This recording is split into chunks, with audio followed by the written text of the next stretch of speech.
Так, привет, народ! Сегодня еще коротенький такой видосик запилю о своей печке. Как вы можете наблюдать, печка обрела наконец-то жаропрочное стекло. Теперь это полноценный камин. Не то, что было со стеклышком. Кто смотрел прошлые видео, знают, что здесь у меня была тарелочка от микроволновой печи. Значит, стекла от газовых плит, от духовок не подходят. Они там просто закаленные, они рассыпаются при нормальной растопке. Они взрываются, рассыпаются. Кто видел мои видео, я об этом уже говорил и показывал, что там происходит. В общем, если вы хотите сделать такую печь, посмотрите полностью плейлист о производстве такой печи. Там у меня от А до Я полностью. Я эту печь делал с нуля. Вот, посмотрите, кому интересно. Если захотите себе сделать, пожалуйста, все там, вся информация есть. В этом видео я расскажу, где лучше заказать такое стекло, как немножко на этом сэкономить можно. И также расскажу, как правильно разжечь камин так, чтобы дым не валил вовнутрь помещения. Конечно же, разница колоссальная по внешнему виду между той дверцей, которая была со стеклом, с посудиной для микроволновой печи. Я вставочку там дальше сделаю, вы увидите разницу, поймете, что лучше, конечно, переплатить, но заказать жаропрочное стекло, и вид печи, конечно же, будет намного интереснее. Вот. Заказал я в магазине, который специализируется на продаже каминов. Стоит такое стекло на данный момент 2 рубля 70 копеек за квадратный сантиметр. Это фирма Neo Керамика японская. Также можете найти в интернете фирму Robox, но там возят ребята из Перми.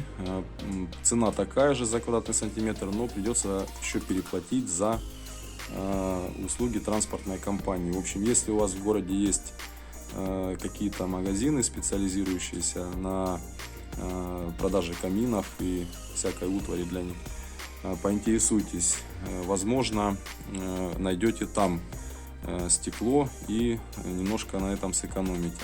А так я объездил несколько магазинов, цена варьировалась в 2 раза. В одном магазине мне больше сказали цену. Вот, например, это стекло мне обошлось 2200, размер 235 на 350. За такой размер в одном магазине мне сказали 3700 вообще. В общем, нашел я подешевле, так что если вам не трудно, можете у себя в городе покататься по магазинам и узнать, где дешевле. Стекло очень по своим качествам достойное.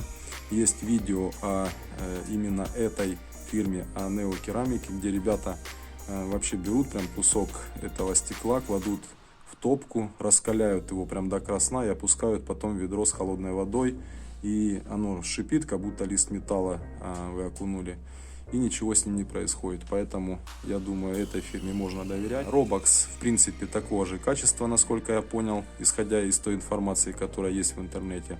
Так что выбирайте, что у вас подешевле, то и берите, устанавливайте. И в принципе вот уже 2 топки на максимальном вообще режиме прошло, и ничего вообще ему, этому стеклу, не страшно. Конструкция печи получилась удачная. Вот видите, у меня обдув стекла работает хорошо. Вот в этом месте закоптилось, вот видите, единственный пятачок, это просто упало туда одно полено и немножко подкоптило. Ну это ничего, можно потом будет, когда печь остынет, все это дело убрать. А так, в принципе, видите, нигде вообще не коптится. В общем, в принципе, вот как-то так. Так, ну и для сравнения давайте посмотрим, как печь выглядела до установки стекла.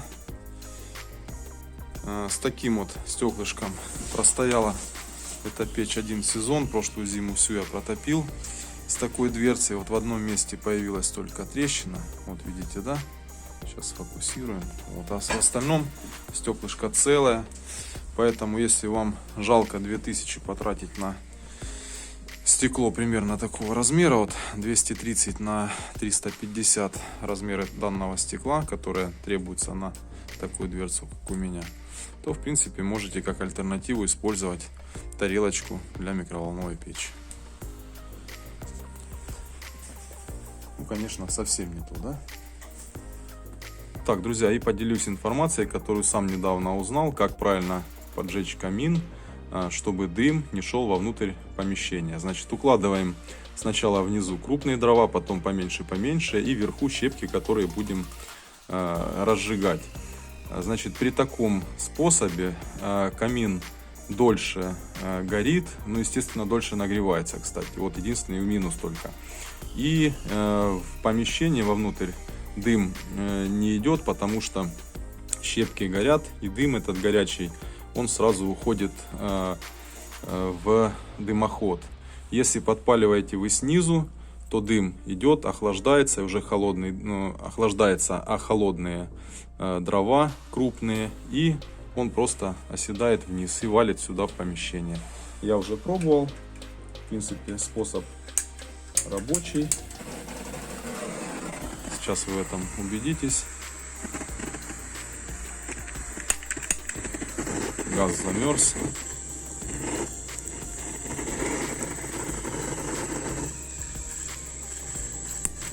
Поджигаем вверху, и как вот видим, абсолютно ничего вовнутрь помещения не идет.